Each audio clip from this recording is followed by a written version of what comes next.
que préalable, je ne prétends pas achever ce thème. Amen. Parce que personne n'a le monopole de la connaissance et de la révélation. Il y a d'autres bien-aimés qui vont passer après moi, et par la grâce du Seigneur, ils vont compléter là où je n'ai pas pu, et ils vont sans doute également vous dire ce que je n'ai pas pu vous dire. Mais il y a une chose que nous devrions retenir, que lorsque nous parlons du jour du Seigneur, ça veut dire que c'est quelque chose de merveilleux. Pourquoi je dis que c'est quelque chose de merveilleux? Tout simplement parce que c'est le jour qui est réservé à notre Seigneur. Mais quelque part, ce jour-là peut aussi être un jour de malheur. Parce que la Bible dit que lorsque Christ reviendra, il reviendra comme un voleur.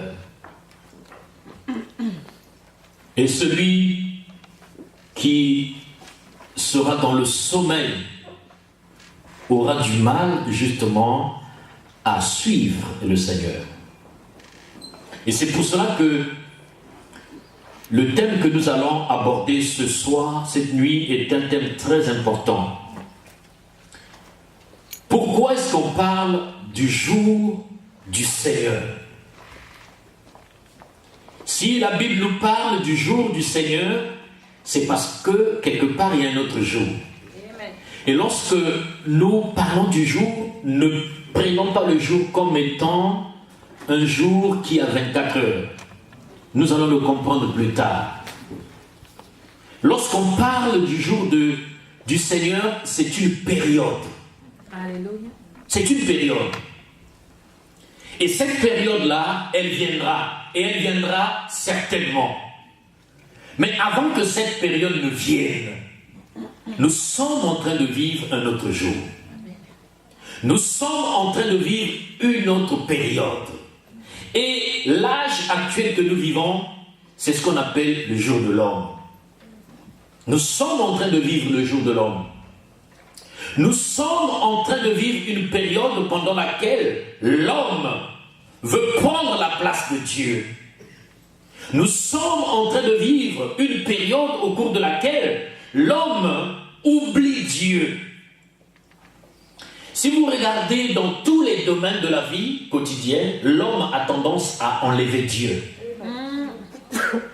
Dans le mariage, l'homme enlève Dieu. Dans l'éducation des enfants, l'homme enlève Dieu. Même dans les églises, les hommes ont tendance à enlever Dieu. Les hommes ont tendance à laisser Dieu à l'écart. C'est pour cela que les temps que nous sommes en train de vivre sont délicats.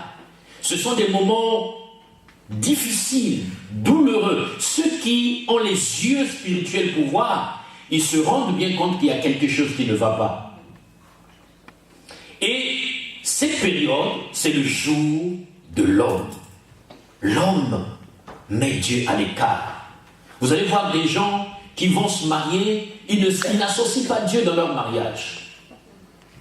Vous allez voir des gens qui, avant de s'investir dans une entreprise, ils laissent Dieu de côté. Vous allez voir des hommes et des femmes qui vont décider de mener leur vie comme ils l'entendent, laissant Dieu de côté. Et Dieu est derrière, Dieu nous voit. Et l'homme avance pendant que Dieu est derrière. Mais la Bible dit qu'il y aura un jour, c'est-à-dire il y aura un moment où une période va s'ouvrir. Et cette période-là, c'est ce que nous appelons le jour du Seigneur. Pas plus tard qu'hier, je regardais sur BFM TV. Vous savez, il y a des hommes qui sont en train de développer des algorithmes sur Facebook, sur WhatsApp, sur tous les réseaux sociaux. En fait, leur objectif, c'est de faire de telle sorte que quand quelqu'un a un profil sur Facebook, lorsqu'il décède, que cette personne-là continue à vivre. Ça veut dire que si tu es ami avec quelqu'un qui vient de décéder sur Facebook, son profil va rester et son profil sera toujours activé. Et tu auras l'impression de parler avec cette personne. Parce que cette personne va donc te parler. Il va poster. Il va faire des publications. Ce sont des algorithmes qui vont le faire. Donc il y a des gens qui vont se mettre à adorer des idoles, à adorer des stars, à adorer des personnes qui sont déjà décédées. Mais les gens vont se dire que j'ai la possibilité d'entrer en communication avec ces personnes-là. Ça, c'est la théorie démoniaque. Ça, c'est la théorie démoniaque. Le but, c'est de pousser les gens à adorer les morts. Et nous sommes en train de vivre des temps compliqués. Des temps où l'homme décide de prendre un autre homme en mariage. Moi, je travaille pour le compte d'un opérateur téléphonique. Et quelquefois, j'ai certains abonnés en ligne. Et un jour, je parle avec un monsieur. Je dis, bonjour monsieur. Il dit, non, madame. Je dis, mais vous avez la voix d'un homme. Il me dit, non, madame. Et en fait, il y avait un monsieur à côté qui, lui, est son mari. Vous voyez, deux hommes sont dans une même maison. Il y en a un qui dit qu'il est madame. Et il y en a un autre qui dit qu'il est monsieur. Les hommes laissent Dieu de côté. Nous vivons, les temps que nous sommes en train de vivre, nous vivons ce qu'on appelle les prémices de l'avènement du jour du Seigneur. Ce que nous sommes en train de vivre doit arriver. Parce que pour que le jour du Seigneur puisse se révéler, pour que le jour du Seigneur puisse se manifester, il faut que ces choses-là soient visibles. C'est pour cela, bien aimé, je vais peut-être scandaliser quelques personnes. Il y a certains sujets pour lesquels on ne doit pas prier. Lorsqu'on dit on va prier pour que la guerre cesse, on va prier pour que la paix règne, on va prier pour que... voilà. La Bible nous dit qu'il faut que ces choses-là arrivent. Mais nous devions plutôt prier pour autre chose. Nous devions prier pour que les gens se convertissent. Nous devions prier pour que l'évangile soit annoncé, pour que le royaume des ténèbres soit dépeuplé, pour que le royaume des ténèbres soit vidé. Parce que l'Église a ses pieds sur la terre et sa tête dans le ciel. Une Église qui se dit être Église du Seigneur a ses regards fixés vers le ciel. Parce qu'elle s'attend à l'avènement du jour du Seigneur. Et nous attendons le jour du Seigneur. Pas avec beaucoup de douleur. Pas avec beaucoup d'inquiétude. Parce que nous avons la ferme assurance que lorsque cette période-là va s'ouvrir, nous serons avec le Seigneur. Mais autour de nous, est-ce qu'il en sera le cas? Tu as des membres de ta famille, tu as ton père, tu as ta mère, tu as ton épouse, tu as ton époux, tu as tes enfants. Quand cette période-là va s'ouvrir, qu'est-ce qui va leur arriver? Amen, non? Amen. Nous allons lire dans Matthieu. Matthieu chapitre 24, à partir du verset 5. La Bible dit, car plusieurs viendront sous mon nom, disant, c'est moi qui suis le Christ. Et ils séduiront beaucoup de gens. Dit, car beaucoup d'hommes viendront sous mon nom, et ils vont vous dire que c'est moi qui suis le Christ. Et ils séduiront beaucoup de gens. Vous entendrez parler de guerre et de bruit de guerre. Gardez-vous d'être troublés. Vous voyez, le Seigneur nous dit que avant que mon jour n'apparaisse, vous entendrez parler des guerres et vous entendrez parler des bruits de guerre, mais que vous ne soyez pas troublés. Que vous ne soyez pas troublés. Lorsque nous qui sommes enfants de Dieu, nous qui sommes chrétiens, lorsque nous voyons ces choses-là, la Bible nous demande de ne pas être troublés, parce que cela est normal. Tu vas me dire, mais non, c'est pas normal. Cela est normal.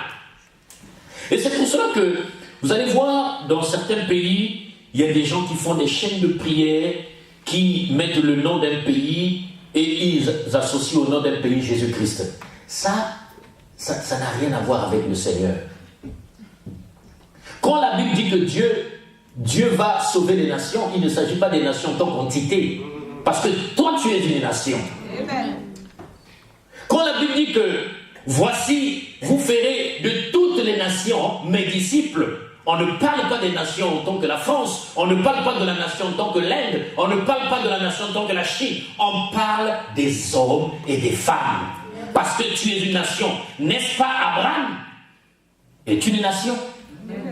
Parce que du sein d'Abraham est sorti Israël. Et donc, la préoccupation de Dieu, ce n'est pas de sauver la France comme telle. La préoccupation de Dieu, ce n'est pas de sauver une quelconque nation territoriale. La préoccupation de Dieu, c'est de te voir converti et aller au ciel. Ça, c'est ce qui fait battre le cœur de Dieu. Le verset 7 nous dit, d'abord le verset 6, je continue. Vous entendrez parler de guerre et de bruit de guerre. Gardez-vous d'être troublés, car il faut que ces choses arrivent. Mais ce ne sera pas encore la fin. Une nation s'élèvera contre une nation, et un royaume contre un royaume. Et il y aura en divers lieux des famines et des tremblements de terre. Tout cela ne sera que le commencement des douleurs. Tout cela ne sera que le commencement des douleurs. Donc nous sommes en train de vivre, n'est-ce pas, ces temps? La dernière fois, j'ai vu une vidéo, ça devait être, je crois, dans le Maghreb, des jeunes qui sont allés en boîte de nuit, et pendant qu'ils dansaient dans la boîte de nuit, ils s'éclataient, et le plancher de la boîte de nuit va s'écrouler, et ils vont tous tomber, ils sont morts. Nous allons voir des tremblements de terre qui vont se passer en Guyane, on le voit, en Haïti, on l'a vu. Des centaines de milliers de morts. Et on se pose la question, mais est-ce que Dieu serait-il injuste? Pourquoi Dieu permet cela? Il y a des gens qui ont fermé leur cœur parce qu'ils se disent, mais si Dieu était réellement Dieu, pourquoi il permet cela? Mais la réponse elle est simple, Matthieu nous le dit, il faut que ces choses arrivent. Il faut que ces choses arrivent. Mais moi, quand je vais parler du jour du Seigneur, le sort du monde, on le connaît. Tout le monde connaît le sort qui est réservé à ceux qui ne vont pas donner leur vie à Jésus. Mais moi, je vais m'attarder sur l'Église. Quel peut être justement l'intérêt pour nous de nous interroger chaque jour au sujet du jour de l'Éternel? Quel peut être le rôle de l'Église? Qu'est-ce que l'Église peut faire par rapport au jour du Seigneur? Et quand on lit justement dans 1 Pierre,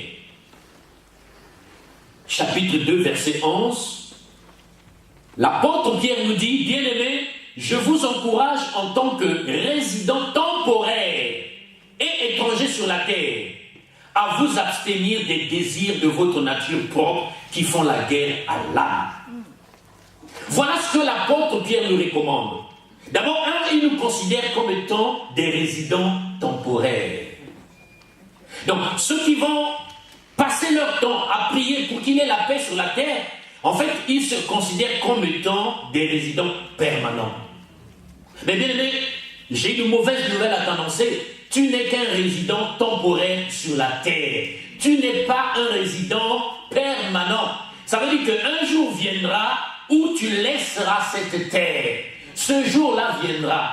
Vous savez, il y a un événement qui est probable dans la vie d'un homme, c'est le jour de notre mort. Personne ne peut l'éluder. Personne ne pourra l'éviter. Et c'est pour cela que quand j'essaie d'aller un peu plus loin dans le raisonnement, lorsque la Bible parle du jour du Seigneur, nous disons que ce jour-là, en fait, c'est l'ouverture d'une période, on va le voir, c'est l'ouverture d'une période au cours de laquelle beaucoup d'événements vont se dérouler. Mais pour quelqu'un qui est déjà décédé, est-ce que ce jour-là a de l'importance pour lui? Non. Et quelqu'un, il y a un commentateur biblique qui a dit que lorsqu'on parle du retour de Jésus, lorsqu'on parle du jour du Seigneur, Mais on peut l'assimiler à la mort. Parce que quelqu'un qui est mort avant que le Seigneur ne revienne, même si le Seigneur revenait 10 minutes après, s'il n'avait pas reçu le Seigneur, qu'est-ce que le retour du Seigneur aurait comme conséquence pour sa vie? Rien. Et c'est pour cela que nous devons faire attention. C'est pour cela que Pierre l'a dit. Il dit, bien aimé, je vous encourage en tant que résident temporaire et étranger sur la terre. Vous savez, il y a des étrangers en France qui vont à la préfecture pour renouveler leur carte de séjour. C'est la croix et la bannière. Beaucoup de gens sont passés par là. Il y en a qui ont souffert. Il y en a qui restent justement dehors, juste à l'entrée de la préfecture pour attendre que les guichets puissent s'ouvrir. Le guichet s'ouvre à 8 heures, mais il y a des gens qui dorment là.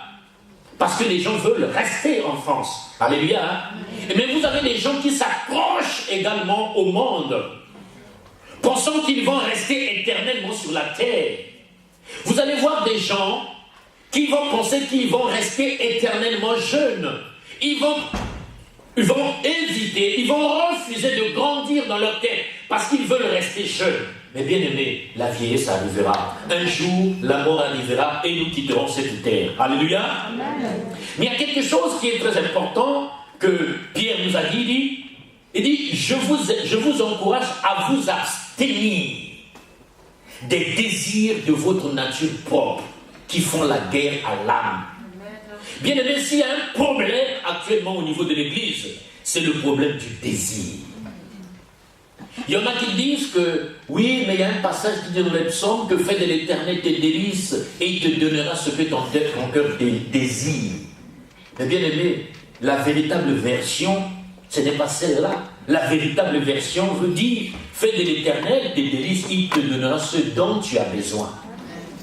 C'est pour ça que dans Matthieu, il avait dit, lorsque vous priez, dites, notre Père qui est aux cieux, ainsi dit, donne-nous notre pain quotidien. Et le Seigneur est là, il va te donner ce dont tu as besoin. Parce que lorsqu'on parle de désir, il y a la notion de la convoitise qui entre dedans. Et Pierre nous encourage à ne pas vivre selon notre propre nature qui fait la guerre à notre âme. Vous allez voir, beaucoup de chrétiens sont dans des conflits. Conflits avec le Seigneur, conflits avec eux-mêmes. Conflits. Ils ne savent plus quoi faire. Mais lorsque nous parlons du jour du Seigneur, lorsque cette période-là va s'ouvrir, si tu es dans cette situation, qu'est-ce qui va t'arriver? La Bible dit que ce jour-là viendra comme un voleur. Malheur à une femme qui sera enceinte. Il dit, priez même que cette période ne s'ouvre pas pendant qu'il y aura l'hiver. La Bible dit que quand quelqu'un est allé au champ, qu'il prenne le soin de ne même pas rentrer chez lui. Tu dors avec ta femme, tu te réveilles, ta femme n'est plus là. Je crois que beaucoup de gens ont vu un film qui est passé, Embarquement immédiat. C'est un film qui a été mise en scène aux États-Unis, ça s'appelle Embarquement immédiat, tu peux chercher sur Internet, tu le verras. Et on nous parle des médias qui étaient en alerte parce qu'il y avait des disparitions partout. Il y a des gens qui ne sont pas conscients de cette réalité. Et ces gens-là, on les trouve même dans l'Église. Il y a des chrétiens qui vivent comme si Christ n'était jamais venu. Il y a des chrétiens qui sont dans l'Église qui oublient que le Seigneur Jésus-Christ reviendra un jour. Ils oublient cela. Et c'est pour cette raison que comme l'homme veut laisser Dieu de côté, Dieu lui dit, ok, tu veux me laisser de côté, mais sache qu'un jour, un jour, je viendrai. C'est une promesse, parce que beaucoup de gens disent que, voilà, Dieu nous a fait des promesses au sujet de la guérison, Dieu nous a fait des promesses au sujet de la prospérité, c'est une bonne chose. Mais les gens oublient cette promesse, c'est aussi une promesse. Je reviendrai. Ce n'est pas une menace, mais c'est une promesse. Et quand Dieu a fait une promesse, il l'accomplit. Il n'est pas un fils de l'homme pour mentir, ni un homme pour se repentir. Ce que sa bouche dit, lui, il fait tout pour l'honorer.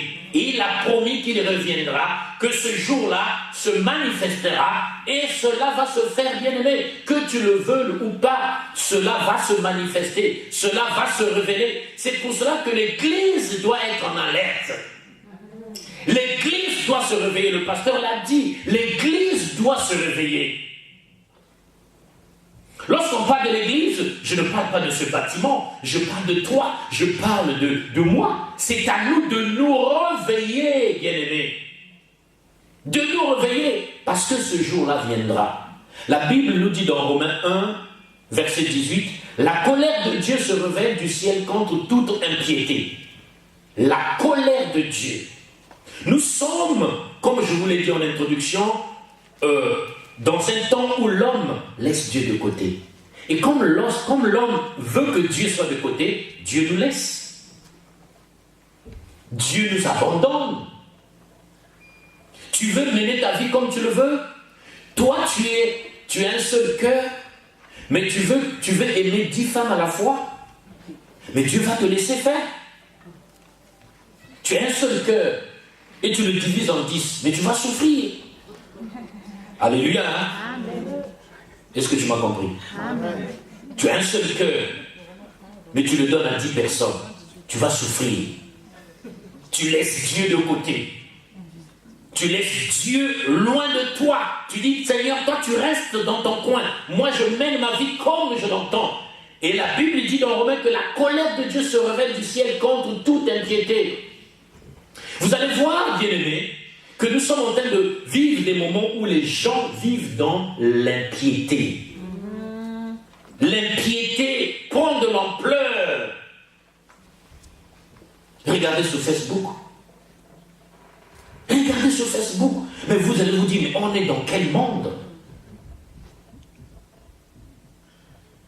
Chacun veut être prédicateur. Chacun veut être prédicateur. Dans sa chambre, quelqu'un se filme, il prêche. Qu'est-ce qu'il raconte aux gens?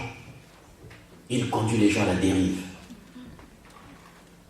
Et il y en a, je vous ai dit que même dans l'église, on trouve des gens qui vivent dans l'impiété. Parce qu'on trouve sur les réseaux sociaux des gens qui se lèvent, même pour détruire l'église. Mais l'église, bien aimée, c'est le corps de Christ. La Bible assimile l'église à l'épouse de Christ. Bien aimé, si tu veux avoir des problèmes avec un homme, touche à sa femme. Amen. Et c'est pour cela que la Bible dit que celui qui détruit le temple, nous sommes le temple. Celui qui détruit le temple, Dieu le détruira. Mais celui qui touche également l'église, qui est assimilé à l'épouse de l'église, il rendra des comptes à Dieu. Parce que l'église n'est pas une institution humaine. L'église a été voulue de Christ. L'église a été voulue de Dieu. C'est pour cela qu'il avait dit à Pierre que tu es Pierre et sur toi je bâtirai mon église.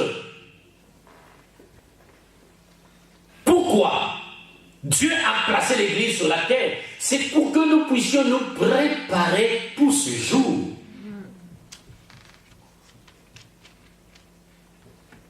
Et nous voyons dans l'église beaucoup d'hommes, beaucoup de femmes qui abandonnent l'église. Ils vont dire, je vais prier à la maison. Bien-aimé, je vais te dire une chose. Moi, si quelqu'un me dit qu'il prie à la maison, je dis, tu es un menteur. Parce que déjà, l'église, tu as du mal à prier. Tu penses que le diable va te laisser tranquille à prier, tranquillement à la maison? Tu dis, frère, ça c'est du mensonge.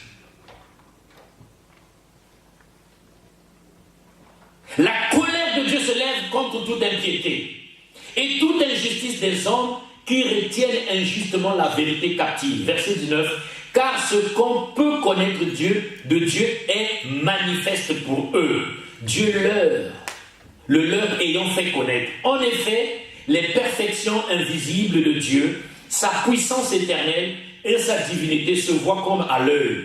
Depuis la création du monde, quand on les considère dans ses ouvrages, ils sont donc inexcusables. Puisque, ayant connu Dieu, ils ne l'ont point glorifié comme Dieu et ne lui ont point rendu grâce. Mais ils se sont égarés dans leurs pensées et leur cœur sans intelligence a été plongé dans les ténèbres.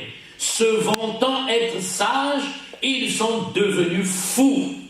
Et ils ont changé la gloire du Dieu incorruptible en image représentant l'homme corruptible, des oiseaux, des quadrupèdes et des reptiles.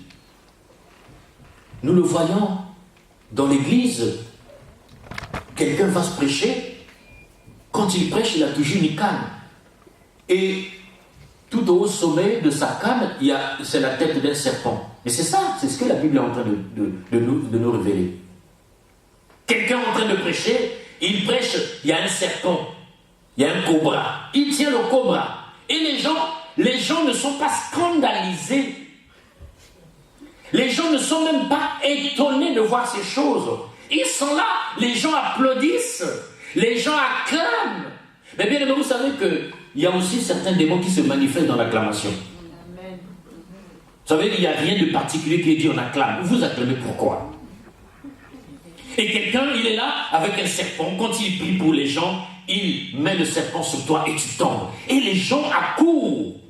On te dit, va brouter de l'herbe. La personne va brouter de l'herbe. Mais quand on est dans une église où on t'enseigne la sainte doctrine, on t'enseigne la sainte parole, on te dit, frère, on veut que tu sois indépendant. On veut que toi aussi, que tu apprennes à chasser les démons. On veut que toi aussi, tu apprennes à prier en langue. On veut que toi aussi, tu apprennes à imposer les mains aux malades pour que les malades soient guéris. Les gens n'aiment pas ça. Les gens veulent être dépendants. Mais bien aimé, si tu es toujours dépendant, lorsque la période qu'on appelle le jour du Seigneur va se manifester, mais tu ne pourras pas supporter cela. Tu ne pourras pas supporter cela. Et c'est pour cela que nous devions extrêmement faire attention. Toujours dans Romains, la Bible dit, c'est pourquoi Dieu les a livrés à des passions infâmes, car leurs femmes ont changé l'usage naturel en celui qui est contre nature, et de même les hommes, abandonnant l'usage naturel de la femme, se sont enflammés dans leurs désirs les uns pour les autres, commettant homme avec homme des choses infâmes et recevant en eux-mêmes le salaire qu'ils méritaient leur égarement. Ok, vous voulez ça? Faites ce que vous voulez. Tu veux ça? Fais ce que tu veux. Et c'est ce que Dieu se dit. Il dit, bon, vous voulez vivre comme vous le sentez, je vous laisse. Mais sachez que mon jour viendra. Le jour de ma vengeance. Le jour du Seigneur. Ce jour-là viendra. Bien-aimé, quand tu marches, il faut que tu puisses avoir en tête cette idée que le Seigneur reviendra un jour. Et la Bible dit, comme ils ne se sont pas souciés de connaître Dieu, Dieu les a livrés à leur sens réprouvé pour commettre des choses indignes, tant remplis de toute espèce d'injustice, de méchanceté, de cupidité, de malice, plein d'envie, de meurtre, de querelle, de ruse, de malignité, rapporteurs, médisants, impies, arrogants, hautains, fanfarons, ingénieux au mal. Ingénieux au mal. Il y a des gens qui ont un master, qui ont fait un master parce qu'ils réfléchissent comment faire le mal. Un master en théorie du mal. La Bible dit que ce sont des gens qui sont ingénieux au mal, rebelles à leurs parents, dépourvus d'intelligence, de loyauté, d'affection naturelle, de miséricorde. Eh bien, qu'ils connaissent le jugement de Dieu, déclarant dignes de mort ceux qui commettent de telles choses. Non seulement ils le font, mais ils approuvent ceux qui les font. À cause de la désobéissance de l'homme, l'homme attire la colère de Dieu. Bien-aimé, s'il y a quelque chose que Dieu ne supporte pas, c'est l'impiété. S'il y a quelque chose que Dieu ne supporte pas, c'est l'iniquité. Vous savez, l'iniquité, c'est quoi? L'iniquité, c'est se dire, ça c'est mauvais, mais je le fais. Tu es conscient que ce que tu es en train de faire est mauvais, mais tu persistes et tu signes. Et l'Église est en train de passer par ces temps. La Bible nous dit dans le livre de Joël 1, verset 25, que je vous remplacerai les années qu'ont dévoré la sauterelle, le gélec, le asile et le gazam, ma grande armée que j'avais envoyée contre vous. Donc lorsque nous sommes dans l'iniquité, lorsque nous ne marchons pas conformément à la parole de Dieu, Dieu est capable de nous envoyer son armée. Et à l'époque de Joël, c'était 4 espèces de sauterelles. Il y avait le gélec, le asile, le gazam, et il y avait également, donc il y avait la sauterelle, le gélec, le asile et le gazam. Ce sont des variétés différentes des sauterelles. Dieu les avait envoyées pour détruire justement Israël. Et nous voyons, bien aimés, qu'il y a certaines choses qui se passent dans la vie de beaucoup d'hommes. Les gens disent que c'est le diable. Non, ce n'est pas le diable, c'est que Dieu t'a livré. Dans les épîtres, l'épître de Corinthiens, la Bible dit que quand quelqu'un vient annoncer une parole qui est contraire à ce que lui, Paul, annonçait, que cette personne soit considérée comme étant anathème. Donc, maudit de Dieu. Bien, mais faisons attention avec Dieu. Toutes les situations qui arrivent dans la vie d'un homme ne sont pas forcément l'œuvre du diable. Dieu peut te livrer. Il te livre parce que tu es têtu, parce que tu ne veux pas écouter, parce que tu ne veux pas abandonner ton petit copain là. Dieu peut permettre que tu tombes enceinte, que ça tourne mal quand on lève l'utérus.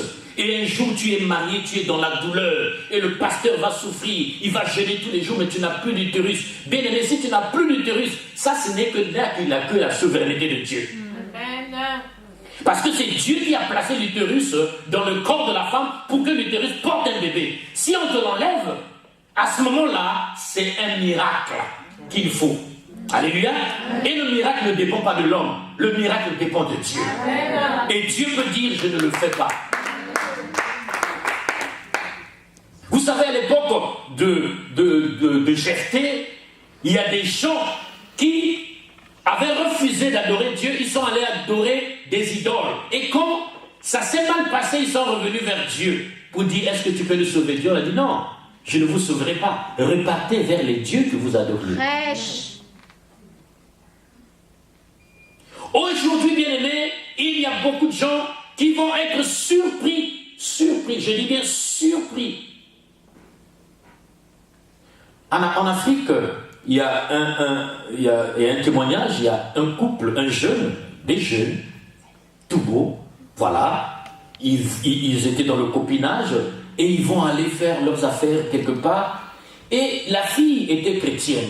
La fille est chrétienne et le garçon c'était un gentleman, ouais, des jeunes qui arrivent, ils marchent, ils séduisent la jeune sœur, il te parle, il te dit des belles paroles hein, pour t'attirer.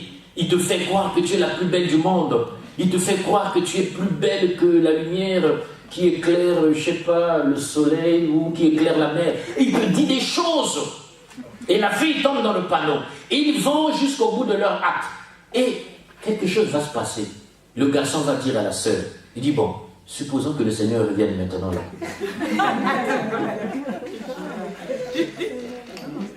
Vous voyez, ça c'est un envoyé du diable. Il dit, supposons que le Seigneur revienne maintenant là. Est-ce que toi tu partiras? Alléluia. Bien aimé, faisons attention. Et à l'époque du prophète Joël, les hommes ne voulaient pas justement s'accrocher à Dieu. Celui qui ne veut pas s'accrocher à Dieu, en fait, quand le jour du Seigneur va se manifester, il va se manifester pour sa destruction.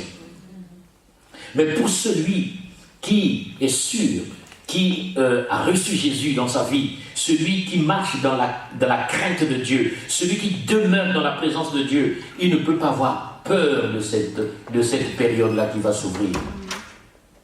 Il y a un frère qui m'a dit, oui, Parce que lorsque la période qu'on appelle le jour du Seigneur va se révéler, je vous l'ai dit que ça commencera par l'enlèvement justement de l'Église, le retour de Jésus, l'enlèvement de l'Église. Et plus tard, il y aura la bataille d'Armageddon. Il y aura ce qu'on appelle d'abord la grande tribulation. Et après la grande tribulation, il y aura donc la bataille d'Armageddon pendant laquelle Satan sera donc lié.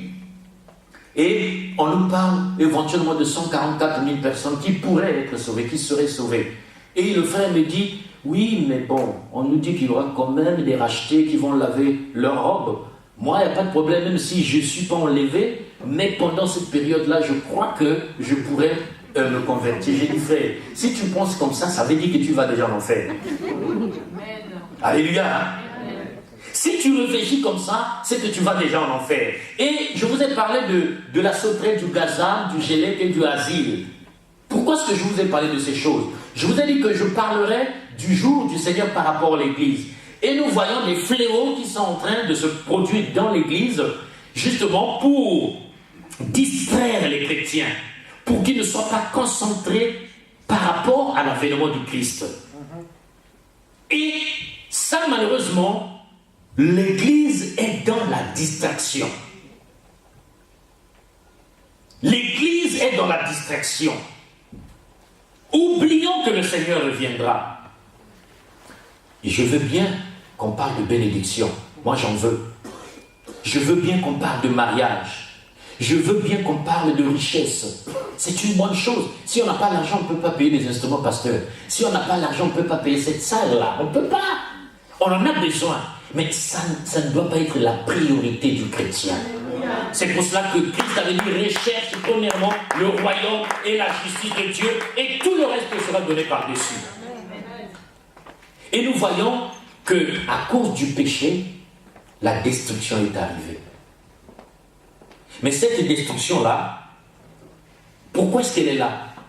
En fait, c'est pour nous interpeller, pour que nous puissions nous dire, ah, si nous ne nous redressons pas, nous allons périr. Je vous ai parlé du gazam, de la sauterelle, du gélec et du asile. Nous allons comprendre quelque chose au travers de ces 4 espèces de sauterelles. En faisant une étude, je me suis rendu compte d'une chose, c'est que le gazam, lui, c'est une espèce de sauterelle, comme je vous l'ai dit. Et l'œuvre du gazam, c'est d'attaquer les fruits. Quand la sauterelle, cette espèce qu'on appelle le gazam, arrive sur un arbre, il commence par attaquer les fruits. Vous avez, sur un arbre, vous avez des feuilles, vous avez des fruits, vous avez le tronc et vous avez les racines. Mais cette espèce qu'on appelle le gazam commence d'abord par détruire les fruits. Quand on parle des fruits, ça vous fait penser aux fruits de l'esprit. Et le fruit de l'esprit, c'est l'amour, c'est la tempérance, c'est toutes ces choses-là dont Galates 5 nous dit. Et nous voyons que beaucoup de chrétiens négligent ces choses. Les chrétiens ne veulent plus vivre la patience. Les chrétiens ne veulent plus vivre la tempérance. Les chrétiens ne veulent plus vivre la maîtrise de soi. La bénignité, la douceur, la bonté, ce sont des mots qui sont rares. Les chrétiens sont orgueilleux. Les chrétiens sont hautains. Le chrétien, il est capable, après avoir levé ses mains devant le Père dans l'église, dès qu'il sort là, il prend son téléphone, il commence à faire le Congosa. Vous connaissez le Congosa? Vous connaissez le Congosa? Oui. La médisance. Il n'a pas vécu les faits, mais quand il raconte ces faits-là, c'est comme s'il était là. Le gazam va commencer par détruire les fruits. Et on voit de plus en plus des chrétiens qui ne manifestent plus les fruits de l'esprit.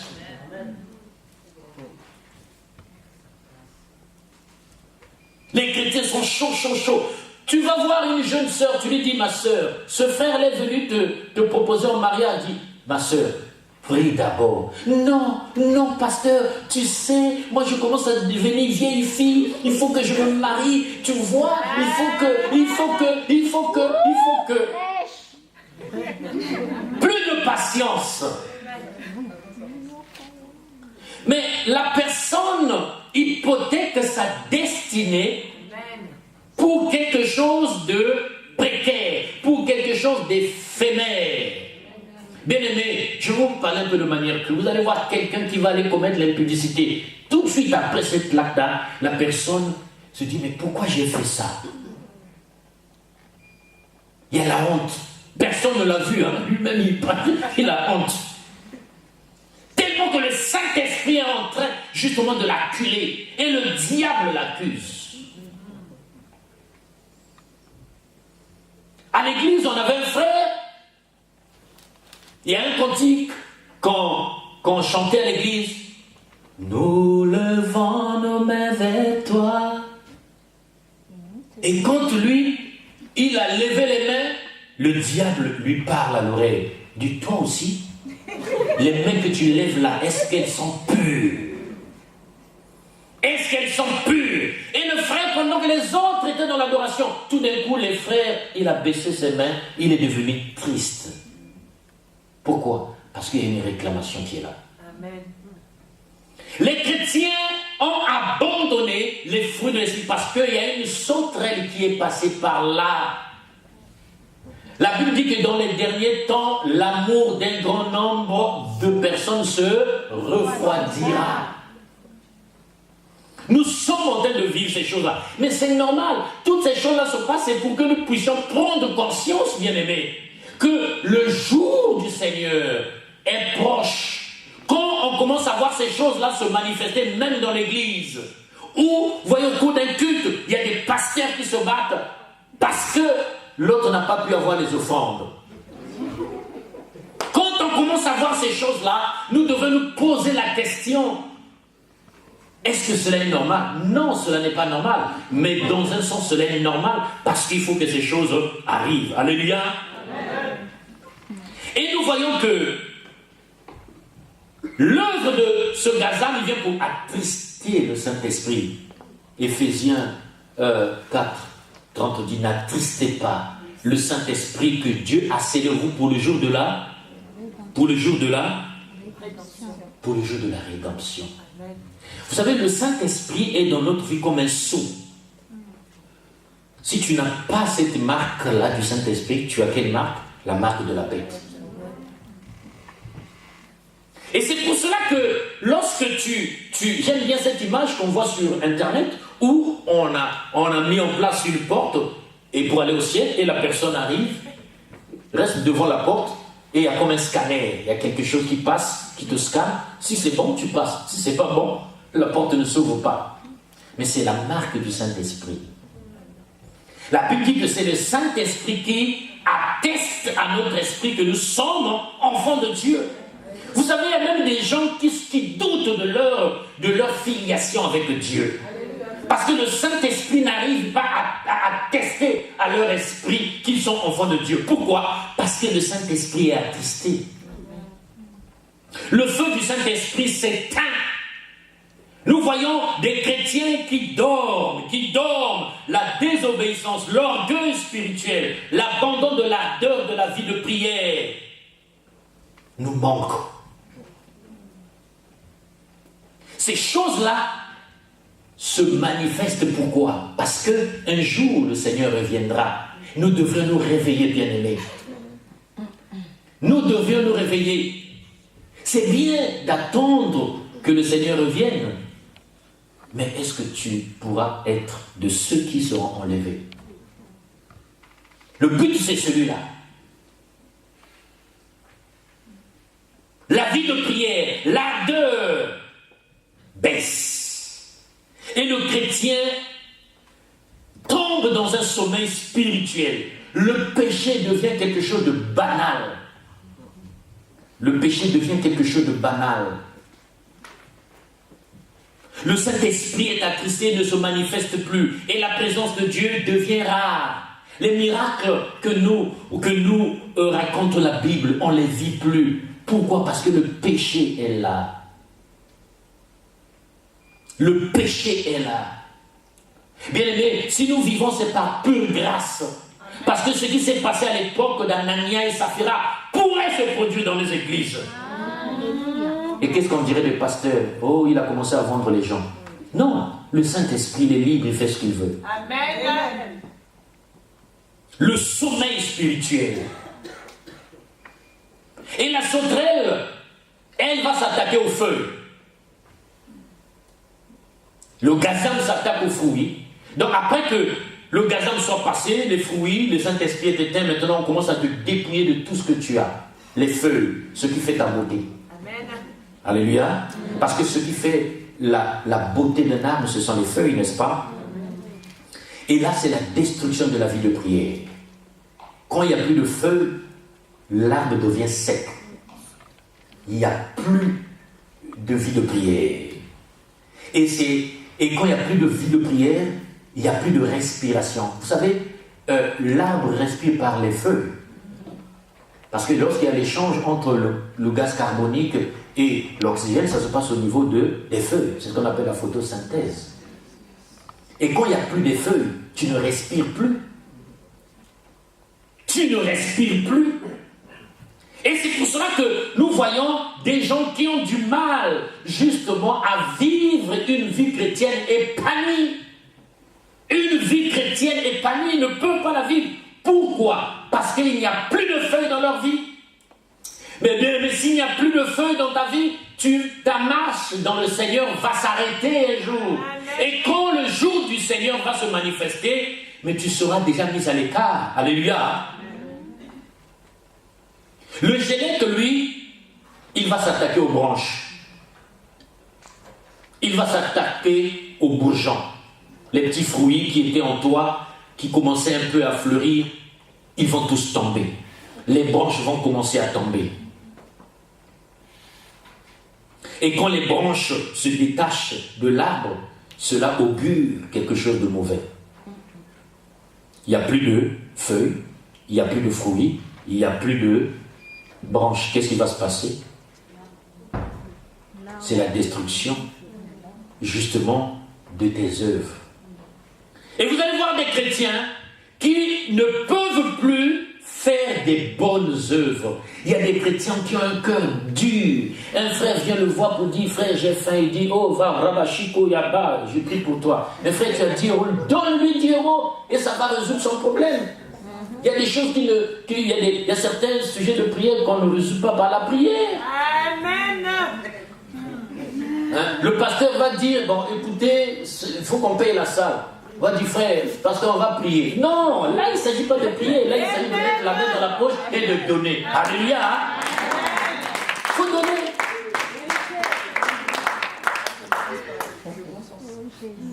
Et il y a des gens qui sont là, quand il a son salaire, même pour donner la dîme, c'est un problème. Et il y en a qui disent, je vais payer ma dîme. Moi, chez moi, on ne paye pas la dîme. On donne la dîme.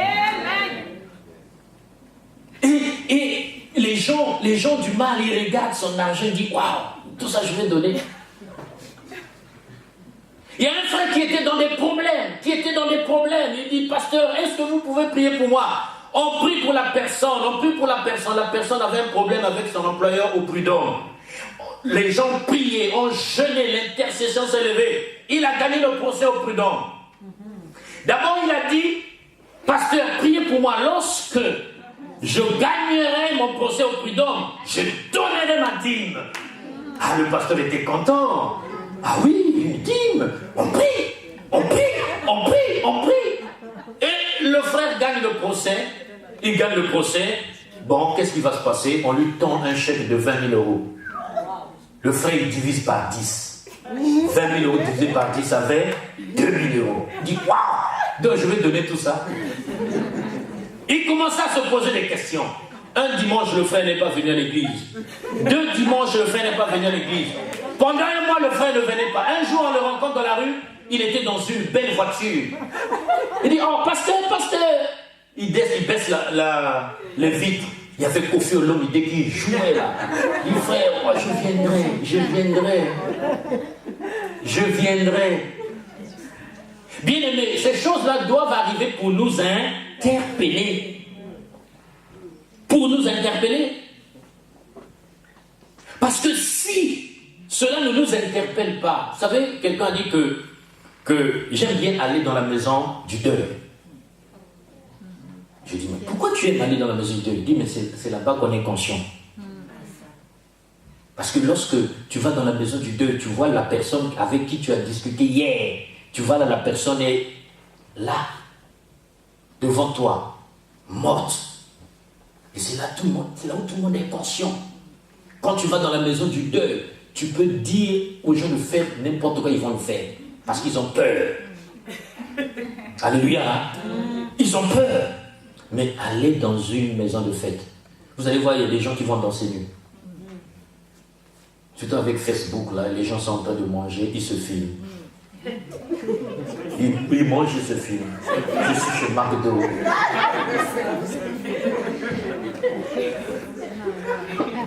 Alléluia. Hein? Et le asile, lui, pendant que les fruits, les feuilles et les branches ont été détruits, pourris, lui, il va s'attaquer aux écorces. Il va commencer à manger les écorces. Et c'est une mort programmée. Une mort programmée. Il y a des gens qui sont déjà morts avant que le jugement ne puisse se faire. Et le jour du Seigneur n'est pas... Vous savez, il y a deux tendances. Il y a des gens qui pensent que le jour du Seigneur, c'est le dimanche lorsqu'on se rassemble. Voilà, c'est le jour du Seigneur. Non. Ce n'est pas ce scénario-là que le christianisme a eu à mettre en place. Le jour du Seigneur, c'est une chronologie puissante et cataclysmique qui commence avec l'avènement de Christ. Dès que Christ va revenir, c'est à ce moment-là que son jour commence. Et il faut faire la différence entre le jour du Seigneur et le jour de Dieu. Le jour de Dieu, c'est la finalité de toutes choses. Mais le jour du Seigneur, c'est l'ouverture d'une période qui va commencer par l'avènement du Messie, donc de Yeshua Mashiach, de notre Seigneur Jésus-Christ. Et cette période-là va couvrir justement le moment où le Seigneur revient et le moment où il y aura le jugement. Toute cette période-là, c'est ce qu'on appelle le jour du Seigneur. Mais la bonne nouvelle pour toi et moi, c'est que pour ceux qui seront vivants, lorsque Christ reviendra, ils vont être enlevés. Alléluia. Ils vont être enlevés. Donc en fait, tout le reste là ne les concerne pas. C'est pour cela que je me dis, je suis le sort du monde, on le connaît. Le monde va rester. Ils vont vivre tout ce qui va se passer. Hein? Les 1260 jours, les 3 ans et demi de la grande tribulation, tout ça, la manifestation de l'antichrist, la bête, le faux prophète, ils vont vivre cela. Mais ceux qui, à cet instant-là, seront en Christ, ils vont être enlevés. C'est pour cela que ma mission ce soir, c'est de te dire, le jour du Seigneur est une bonne nouvelle pour toi. Amen. Parce que lorsque ce jour-là va commencer, c'est à ce moment-là que tu seras enlevé. Mais ne pourra être enlevé que celui qui aura le sceau du Saint-Esprit. Parce que ceux qui vont rester, on va imprimer sur leur corps la marque de la bête.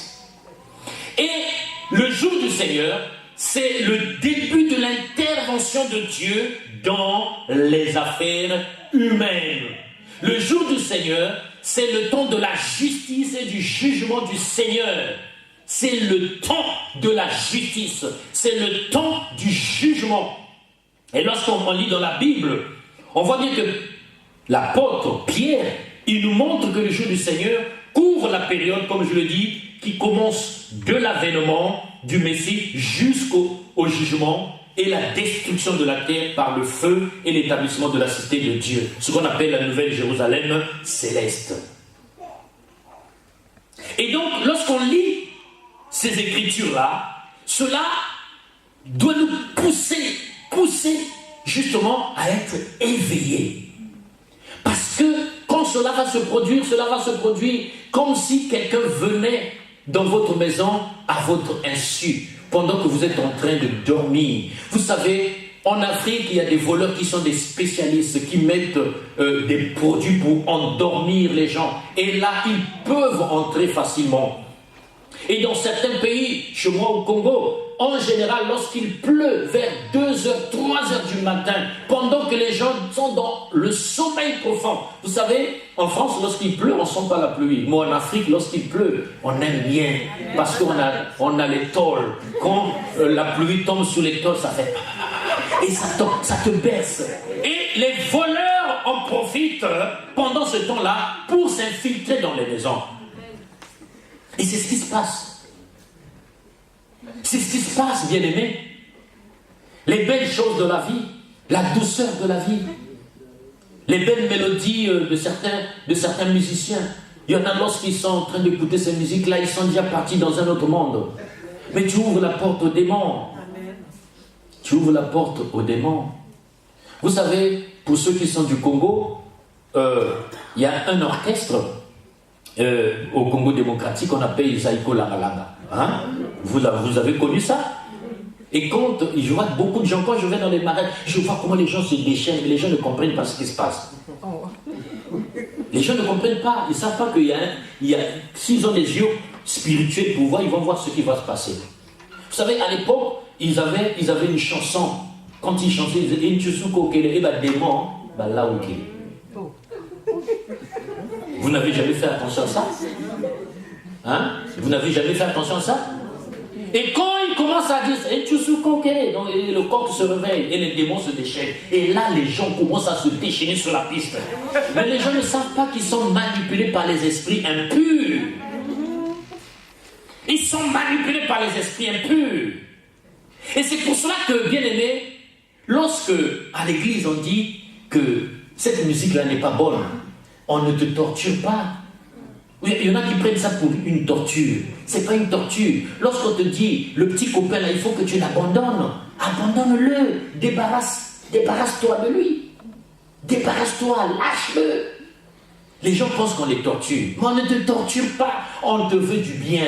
Vous savez, celui qui t'aime, ce n'est pas celui qui t'emmène au KFC. Celui qui t'aime, c'est celui qui va te dire la vérité. Celui qui t'aime, c'est celui qui va te dire que crains le Seigneur. Celui qui t'aime, c'est celui qui va te dire il faut haïr le péché. C'est celui-là qui t'aime. C'est pas celui qui te fait des cadeaux tout le temps. On peut te faire des cadeaux pour couvrir un péché. Amen. Alléluia. Hein? Amen. 2 Pierre 3, 10 à 16 dit, le jour du Seigneur viendra comme un voleur. En ce jour, les cieux passeront avec fracas, les éléments embrasés se dissoudront, et la terre avec les œuvres qu'elle renferme sera consumée. Puisque donc toutes ces choses doivent se dissoudre, qu'elles ne doivent pas être la sainteté de votre conduite et votre piété. Tandis que vous attendez et hâtez l'avènement du jour de Dieu, à cause duquel les cieux enflammés se dissoudront et les éléments embrasés se fondront. Mais, ça c'est ce qui est bien pour moi. Le verset 13 dit, mais nous attendons, selon sa promesse, de nouveaux cieux et une nouvelle terre, où la justice habitera. C'est pourquoi, bien-aimés, en attendant ces jours, appliquez-vous à être trouvés par lui sans tache et irrépréhensible dans la paix. Croyez que la patience de notre Seigneur est votre salut. Comme notre bien-aimé frère Paul vous l'a aussi écrit, selon la sagesse qui lui a été donnée, c'est ce qu'il fait dans toutes ses lettres. Où il parle de ces choses dans lesquelles il y a des points difficiles à comprendre, dont les personnes ignorantes et mal affermies tordent le sens comme celui des autres écritures pour leur propre ruine. Et là, Pierre nous le précise. Il dit, nous attendons le jour du Seigneur. Mais en attendant ce jour-là, efforcez-vous d'être irrépréhensible. Efforcez-vous d'être pur. Parce que la Bible dit que rien d'impur ni de souillé n'entrera dans le royaume. Dieu est un Dieu de justice, bien-aimés. Vous pensez qu'il y a des frères, il y a des sœurs qui ont vécu dans la crainte de Dieu et ils vont se retrouver, et puis celui qui passait tout son temps dans la boîte de nuit, il va dire tout est grâce, tout est grâce. Non, Dieu est un Dieu de justice. C'est un Dieu de justice. Pendant que les autres sont en train de chercher Dieu, pendant que les autres, voilà, il y en a qui sont restés à la maison en train de dormir. Mais toi et moi, nous sommes ici pourquoi? Parce que nous voulons demeurer dans la présence de Dieu. Nous blanchissons nos nuits. Nous cherchons la face de Dieu. Nous voulons demeurer purs. Nous voulons plaire à Dieu. Mais la Bible dit que celui qui a Christ a la vie. Celui qui n'a pas Christ n'a pas la vie. Le jour du Seigneur, l'expression le jour du Seigneur, vous le trouverez dans seulement quatre passages bibliques. Ailleurs, on parlera du jour de Dieu, on parlera du jour de l'Éternel, mais l'expression le jour du Seigneur, vous le trouverez à 4 reprises. Dans 1 Thessaloniciens 5, 2, 2 Thessaloniciens 2, 2, 2 Pierre 3, 10 et Apocalypse 1, 10. Mais moi, ce qui m'a retenu, c'est plutôt 1 Thessaloniciens 5, 1 à 14, qui nous dit, pour ce qui est des temps et des moments, vous n'avez pas besoin, frères, qu'on vous en écrive, car vous savez bien vous-même que le jour du Seigneur viendra comme un voleur. La première caractéristique du jour du Seigneur, c'est que ce jour-là viendra comme un voleur. Quand Christ reviendra, il reviendra comme un voleur. Bien-aimé, tu ne pourras pas te préparer. Il ne faut pas attendre, il n'y aura pas un communiqué qui passera à la télé. Il n'y aura pas un message qui sera publié sur Facebook où beaucoup de gens vont liker. Il n'y en aura pas. C'est maintenant qu'il faut être sensible. C'est maintenant qu'il faut se préparer. C'est maintenant qu'il faut se préparer parce que tu ne sais pas le jour. Souviens-toi de ce que j'ai dit. Il y a certains commentateurs qui ont dit que le jour du Seigneur peut ressembler à la mort. Tu ne connais pas le jour de ta mort. Alléluia. Quand le jour de ta mort viendra, tu ne le sauras pas, bien-aimé. Il y en a qui sont sortis le matin pour aller au travail et 10 minutes après, on appelle la femme pour dire que votre mari est décédé. Mais comment est-il décédé? Hier encore, je partais au travail à Agnières, il y a eu un grave accident voyageur et ça nous a fait arriver justement en retard au travail. Mais cet homme-là qui est tombé dans les rails, il ne pensait pas tomber dans les rails. Quand il est sorti, il s'est habillé, il s'est parfumé, il dit je vais au travail. Peut-être qu'il y avait une petite copine qui l'attendait au travail. Vous savez, il y a des gens qui sont zélés pour aller au travail parce qu'il y a des petits copains, des petites copines. Alléluia. Il était content pour y aller. Mais sur le chemin du travail, il va trouver la mort. Mais même si le Seigneur revient dans 10 ans, mais pour lui, c'est cool. La Bible dit qu'il est appelé un homme de mourir une seule fois, après quoi vient le jugement. Première caractéristique, le jour du Seigneur viendra comme un voleur dans la nuit. Pourquoi Pierre et pourquoi Paul précise dans la nuit? Parce que dans le jour, c'est difficile de voir un voleur. Je ne parle pas des bandits qui peuvent faire, mais un voleur. Parce qu'un voleur, quand il vole, il ne veut pas qu'on le voie. Voilà pourquoi on l'appelle voleur. Parce qu'il ne veut pas qu'on le voie. Et en général, il ne vole pas le jour, il vient la nuit. La nuit, c'est un moment trouble. La nuit, c'est l'image de l'obscurité. Quand toi, tu vas vivre dans l'obscurité, quand tu veux vivre dans les ténèbres, à chaque fois que tu pêches, tu vis dans les ténèbres. Et là, le voleur peut se manifester. Et beaucoup de gens qui seront dans les ténèbres, quand le Seigneur reviendra, ils ne pourront pas le voir. Souvenons-nous des 10 vierges. La Bible dit qu'il y en avait 5 qui étaient sages et 5 qui étaient folles. Mais les 5 sages avaient fait quoi? Elles savaient que l'époux devrait arriver de nuit. Qu'est-ce qu'elles ont fait? Elles ont apprêté leur lampe. Et elles ont préparé de nuit. Et elles pouvaient voir l'époux. Mais il y a des gens, l'église est en train de dormir. Les chrétiens sont en train de dormir. Et quand le Seigneur reviendra, il a dit, trouverai-je la foi sur la terre? Est-ce que tu reconnaîtras le Seigneur? Jean 1 le dit, qu'au commencement était la parole était avec Dieu, et la parole elle est venue vers les siens, et les siens ne l'ont pas reçu. Pourquoi les siens ne l'ont pas reçu? Pourquoi d'après vous? C'est parce qu'ils ne l'ont pas reconnu. Parce que s'ils savaient que c'était lui, Yeshua Mashiach, ils allaient s'empresser pour le recevoir. Mais ils ne l'ont point reconnu. Voilà pourquoi ils ne l'ont pas reçu. Bien aimé, il y a beaucoup de chrétiens qui resteront, qui sont dans les églises, qui resteront parce qu'ils ne reconnaîtront pas la voix de l'époux. Ce jour-là viendra comme un voleur dans la nuit. Quand les hommes diront paix et sûreté, alors une ruine soudaine les surprendra comme les douleurs de l'enfantement surprennent. Donc, deuxième caractéristique, c'est la surprise. Tu n'auras pas le temps de te préparer. Tu n'auras pas le temps de dire Seigneur, pardonne-moi parce que je viens de faire le péché. Non, tu n'auras pas ce temps. Parce que ça se fera en un clin d'œil. Et quelque part dans la Bible, on nous dit que même lui-même, le Seigneur Jésus-Christ, ne connaît pas ce jour. Il n'y a que le Père qui le sait. C'est un secret bien gardé, bien aimé. Mais c'est une promesse.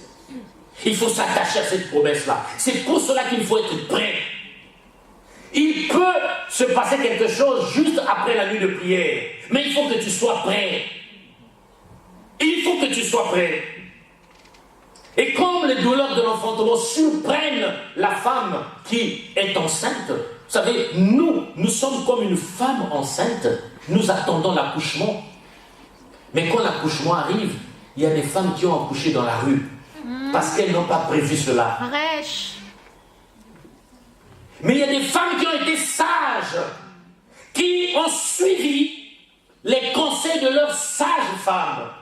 Et il y en a qui prennent leur petite valisette, elle va à l'hôpital, on lui pose la question, tu vois, je vais pouvoir accoucher. Mais tu n'as même pas les contractions, tu dis non, mais parce qu'il a été prévu que j'accouche aujourd'hui. Mais il y a des femmes désordonnées qui ne comprennent pas, qui ne savent pas. Jusqu'à 8 mois et demi, elle n'a pas préparé sa valisette. Et elle est en train de danser quelque part, et pouf, les douleurs de l'enfantement arrivent. Et elle est obligée d'accoucher devant tout le monde. Alléluia, hein? Il y a des chrétiens qui seront surpris ce jour-là. Il va se retrouver dans une boîte de nuit. Et le Seigneur arrive.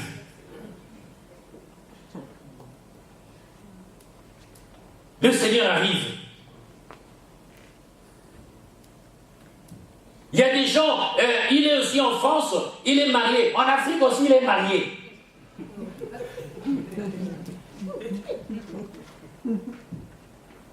Et pendant que tu fais ça, lorsque le Seigneur reviendra, qu'est-ce qui va se passer? Et ils n'échapperont point.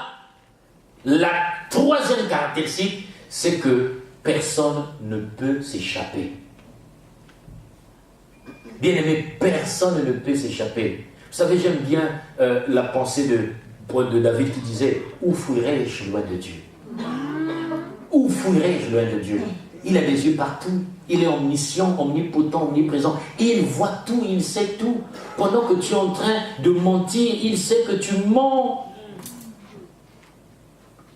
Pendant que on t'appelle, tu es quelque part en train de parler avec un copain, tu dis que non, je suis à l'école. Oh, tu mens et Dieu te voit. Dieu te voit. Bien aimé, l'Église doit se réveiller. L'Église doit se réveiller parce que le jour du Seigneur est une bonne nouvelle pour nous. Parce que, bien aimé, on est fatigué de vivre sur la terre. Il faut qu'un jour le Seigneur revienne pour qu'on puisse aller dans la gloire. Et quand je dis ça, il y en a qui sont attristés. Parce qu'il y en a qui sont accrochés au steak, il y en a qui sont accrochés au hamburger, il y en a qui veulent aller au cinéma tous les jours, il y en a qui veulent aller au McDonald's tous les jours. Mais bien aimé, ça cessera un jour. Amen, hein? Amen. Mais vous, frères, vous n'êtes pas dans les ténèbres. Pour que ce jour vous surprenne comme un voleur. Dites-vous, vous n'êtes pas dans les ténèbres. Pour que ce jour vous surprenne.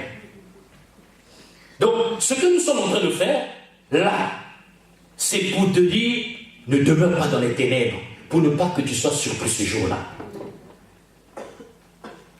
Pour ne pas que tu sois surpris ce jour-là. Il ne faut pas que tu demeures dans les ténèbres, bien-aimé. Il faut sortir des ténèbres. La Bible dit, réveille-toi, toi qui dors, et Christ t'éclairera. Si tu es dans les ténèbres, tu vas dire, Seigneur, je veux que tu viennes, que ta lumière vienne dans ma vie. Si tu es dans les ténèbres, tu vas dire, Seigneur, je veux que ma vie ne soit plus dans les ténèbres. Je suis fatigué. Cette histoire de papier en France, beaucoup ont régné la foi. Il y a une sœur qui me disait, il dit, mais je cherche des hommes avec qui je veux me marier pour avoir des papiers, mais mon corps est fatigué, parce que tous les hommes qui viennent, ils s'en vont, ils ne me donnent pas les papiers. J'ai dit, mais ils ne te donneront pas les papiers. Ils ne te donneront jamais les papiers. Les gens ont fait des compromissions. Les gens ne veulent plus entendre parler de la sanctification. Les gens ne veulent plus entendre parler de la pureté, Les gens veulent qu'on scanne leur vie. L'année prochaine, à la même époque, vous savez, il y a des pasteurs qui le disent avec une voix, l'année prochaine, à la même époque, tu en penseras un fils.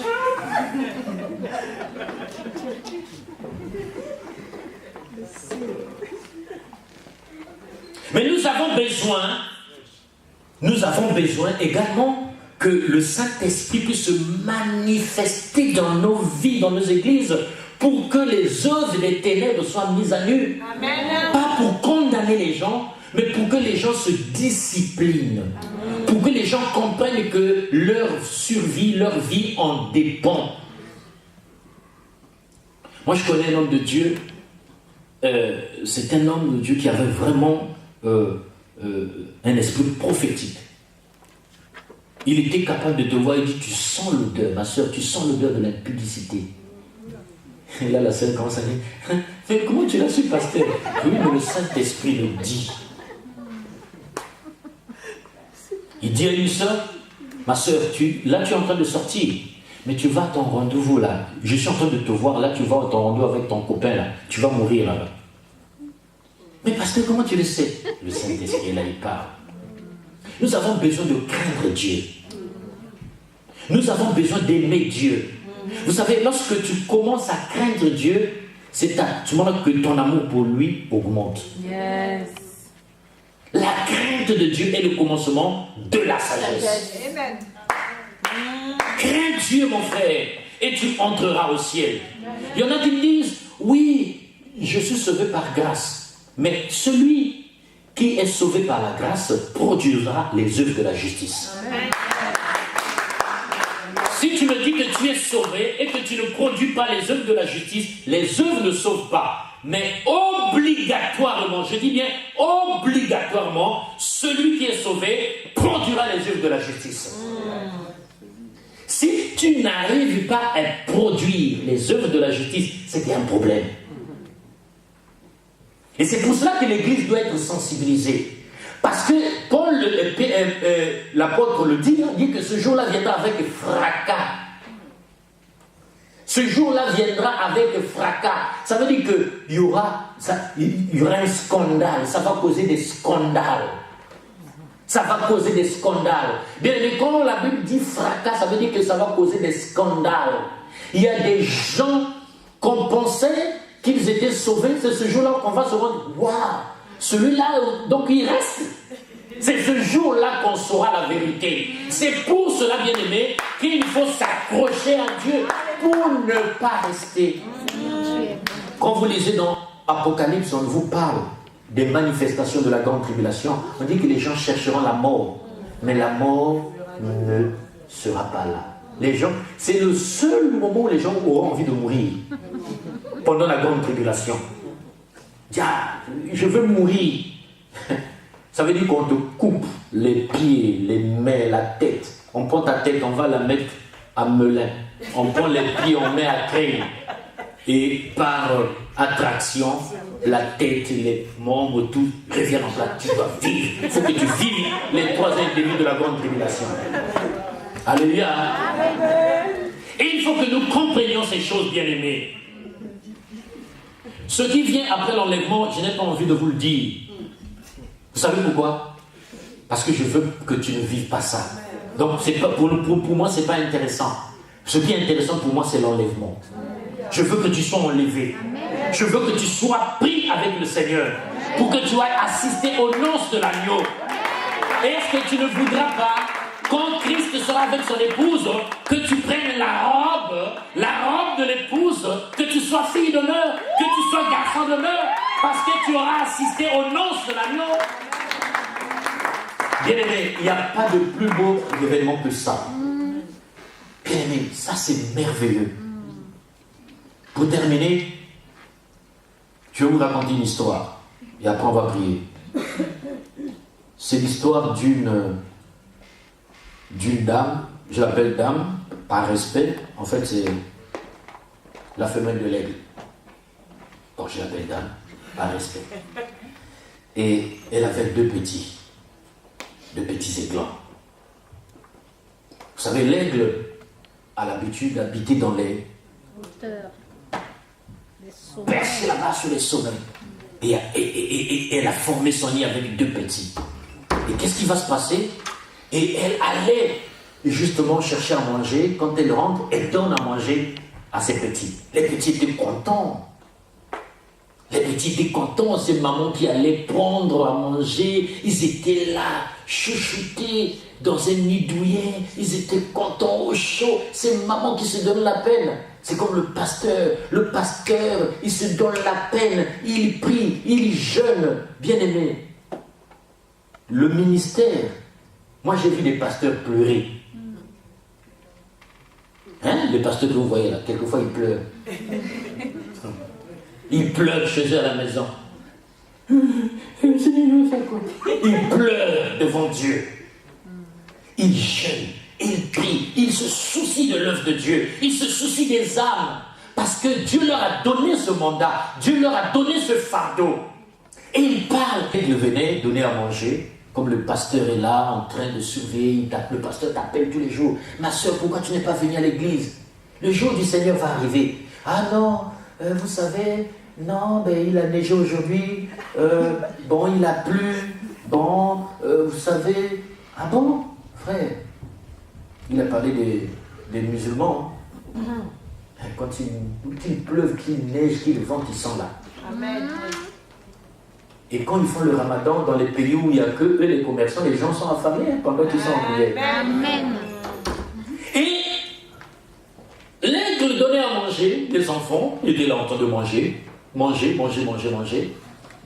au bout d'un certain temps, la maman commençait à leur dire, mais il faut que vous fassiez également des efforts. Il faut aller aussi chercher à manger. Non, papa, maman, on est bien, ok. Quand maman partait, qu'est-ce que les aiglons font? Les aiglons se déplumaient. Parce qu'ils ne voulaient pas avoir des ailes pour aller chercher à manger. Donc ils se déplumaient. C'est ce que les chrétiens font. Les chrétiens ne veulent pas être autonomes. C'est pour cela qu'on vous maltraite. C'est pour cela qu'il y a des pasteurs gourous, il y a des pasteurs sorciers qui maltraitent les chrétiens. C'est pour cela qu'il y a des pasteurs qui sont en train d'abuser, justement. Il est dans l'église, il a enceinté 6 femmes. Et les gens pensent que c'est normal. Pourquoi? Parce que les gens se déplument. Et ils n'arrêtaient pas de le faire. Et la maman était étonnée de constater que des mois après, elle n'avait plus des aiglons dans le lit, puisque à force justement de rester pendant des mois, les aiglons sont devenus des aigles. Ils étaient, voilà, t'as fait des torses bombés là, tout et tout. Non, vous savez, c'est anormal de voir un chrétien qui est dans l'église depuis 10 ans, mais vous voyez l'apparence. Il dit à tout le monde que ça fait 10 ans qu'il s'est converti, mais quand vous le voyez, il a la voix d'un enfant. Il parle comme un enfant. Il ne veut pas grandir. Et c'est ce que ces aiglons-là faisaient. Mais à un certain moment, ils étaient plus aiglons, ils sont devenus des aigles. Mais ils avaient partout aucune plume. Ils devenaient lourds. Et quand c'est comme ça, on devient obèse. Et ils n'arrivaient plus à voler. Et un jour, on va mettre le feu. On met le feu. Ils étaient sur les sommets, hein. On met le feu quelque part, le feu commençait à arriver. Et maman vient voir les petits et dit, ah bon, écoutez, le jour du Seigneur est arrivé. Là, c'est chacun pour soi maintenant. Vous savez, quand le jour du Seigneur viendra, même le pasteur, il va oublier l'église. Parce que lui, il va se soucier de lui. Ce que je vous dis est profond. Le jour du Seigneur arrive. La maman leur dit, écoutez, bon, là, c'est le jour du salut. Hein. Bon, moi je vous disais, il fallait que vous appreniez à voler, vous ne vouliez pas. Vous voyez, le feu arrive. Il dit, bon, vous êtes lourd. Bon, moi je ne peux pas vous porter. Je ne peux pas vous prendre. Donc, si je reste là, on meurt tous. Ok? Mais il faut que l'espèce soit...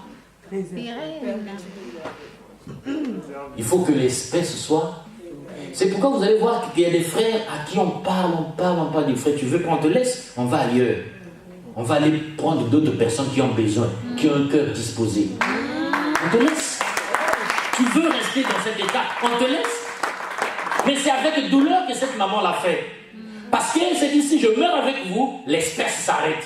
Il faut que, si vous parlez, aujourd'hui les gens sont fiers de dire, oh, je suis l'aigle, mais parce qu'il y a une maman qui avait accepté de ne pas mourir avec les petits.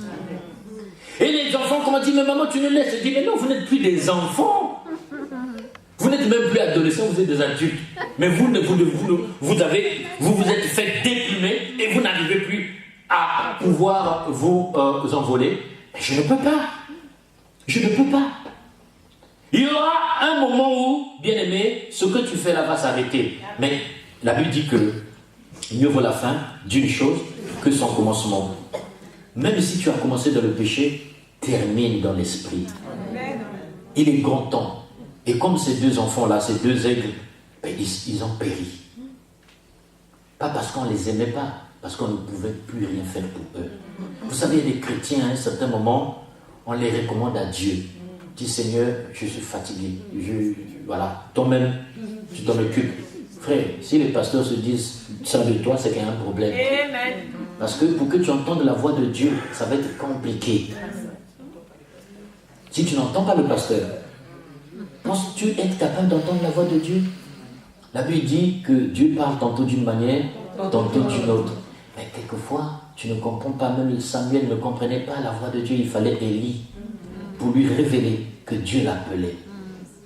Et il faut demeurer dans l'église. Il faut rester dans l'église pour attendre ce jour-là. Pas pour justement vivre les perspectives qui viendront après l'enlèvement. Non, moi je veux m'arrêter à l'enlèvement. Ce qui vient là, je ne veux pas, même pas en parler.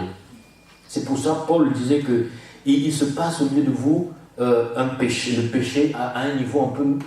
Et c'est même honteux d'en parler. Donc pour la bataille d'Armageddon, tout cela, je ne veux pas en parler. Parce que je ne veux pas que tu puisses penser que ça va être possible de se convertir après. Non, c'est maintenant. Amen. Le changement, c'est maintenant. Amen, hein? Amen. On va se lever.